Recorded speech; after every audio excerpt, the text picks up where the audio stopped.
if you didn't know, which a lot of people who hadn't played for him don't know, and I can say the time that I spent with Coach Robinson, I got to learn that it wasn't a better individual, a better American that you want to be up under, because he did things and he said things and he motivated you to do things that you didn't think you could do, but you got it done. Whether or not it was going to class and getting a degree, whether or not it was going to church, or whether or not it was on the football field. But he always said one thing: hell, when you leave here, we want you to be prepared for the real world.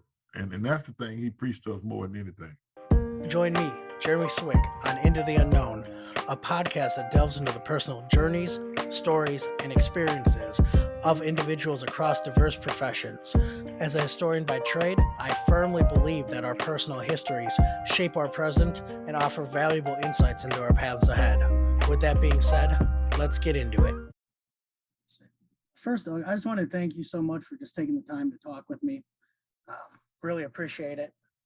I have to laugh because in 2016, I was an intern at the Pro Football Hall of Fame. I did farm and I remember meeting you, and that was when the first kind of batch from the Black College Football Hall of Fame. I think did I come up and speak at the Hall of Fame, I think, during that time? You sure did. Yeah, I remember that. Yeah. It was just a impactful moment for me. Right. Just a handful of questions. Pretty simple. Okay. So who or what inspired you to attend an HBCU? Well, first of all, let me say this. Growing up in a small neighborhood in Zachary, Louisiana, where just about everybody who went to the high school that I graduated from had gone to Grambling, and there was a lot of them was family members, whatnot. It was the Shanklin, the Dyer, the Huggins, the Bennetts. All of them had went to Grambling for some reason in that little neighborhood. And so growing up, you watched TV on Sunday morning. Eddie Robinson was on TV every Sunday morning, the football team, the band. And my oldest brother went to Grambling, which didn't do anything to from me from going there. So when Grambling came up, it was easy. But my senior year, for some reason or another, when I was getting recruited, I kind of said, you know what, I want to go to Southern. And Southern was like down the road from my hometown, right? And so I didn't know whether I was going to Southern or Grambling. Then you had other schools that was recruiting me. So I had to make a decision. And then Eddie Robinson called my mom late one night, and I'm sleeping and everything. And he told my mother that I was going to go to class, I was going to graduate, and I was going to go to church. So she woke me up and say, you know what? You're going to Grambling. I didn't have a choice. My mom made the choice. So I went to Grambling. It's the best decision other than birthing me, that's the best decision she ever made. So going off that, what was your HBCU experience like? Wow, I think everybody who has gone to a HBCU, whether it's Grambling, Southern, Jackson State, Howard, no matter where you go, I think everybody got a different story that end up being the same story, if that makes sense. I think it's one of those things when you go, you feel like you're secure, you feel like you're in a place, you feel like you love.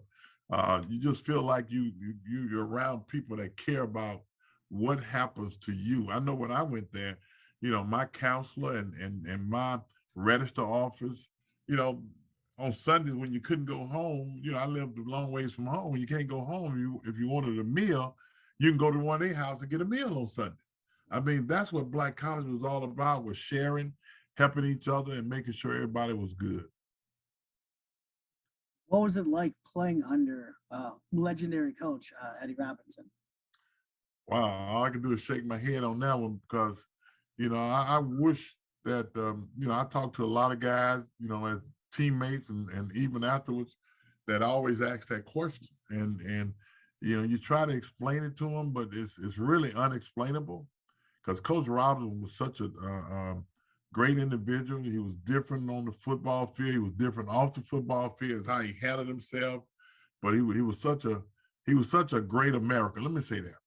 And if you didn't know, which a lot of people who hadn't played for him don't know, and I can say the time that I spent with Coach Robinson, I got to learn that it wasn't a better individual, a better American that you want to be up under, because he did things and he said things and he motivated you to do things that you didn't think you could do, but you got it done. Whether or not it was going to class and getting a degree, whether or not it was going to church, or whether or not it was on the football field. But he always said one thing: hell, when you leave here, we want you to be prepared for the real world.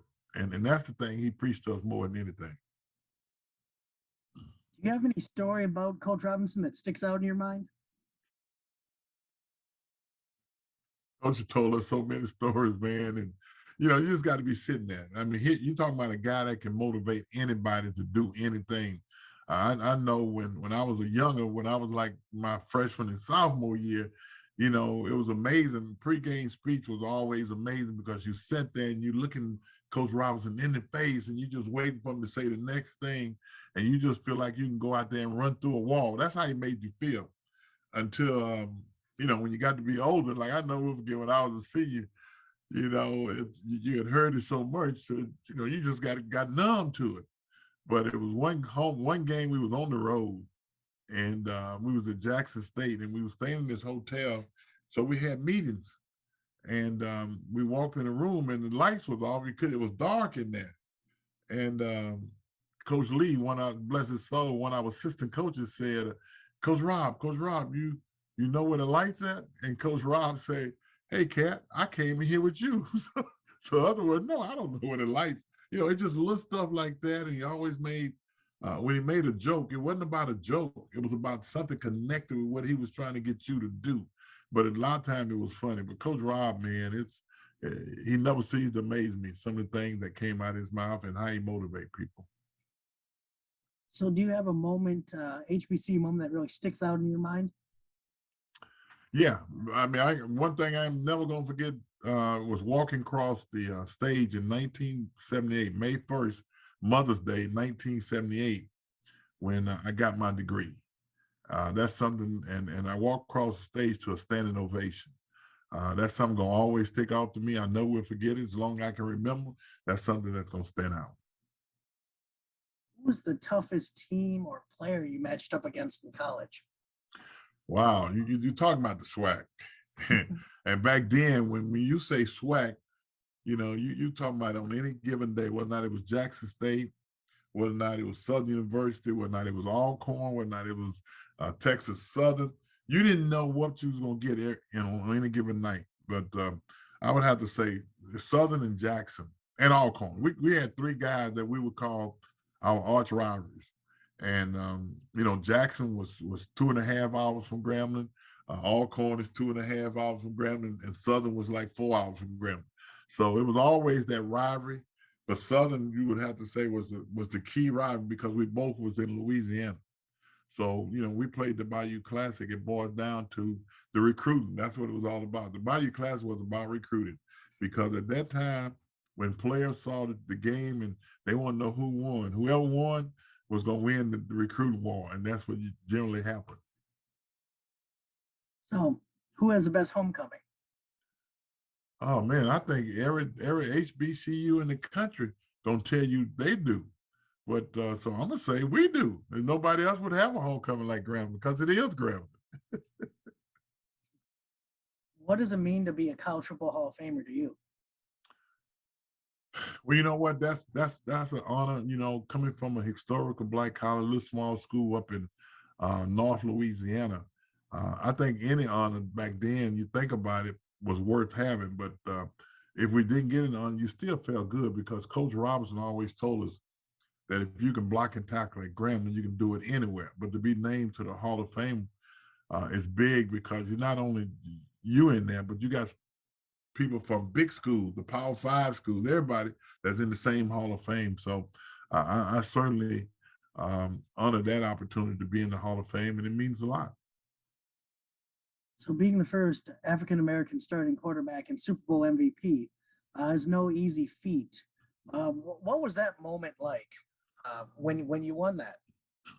That moment gonna always stand out. And even to this day, sometime late at night, early in the morning, or whatever, when I'm sitting by myself, you always wonder, why you?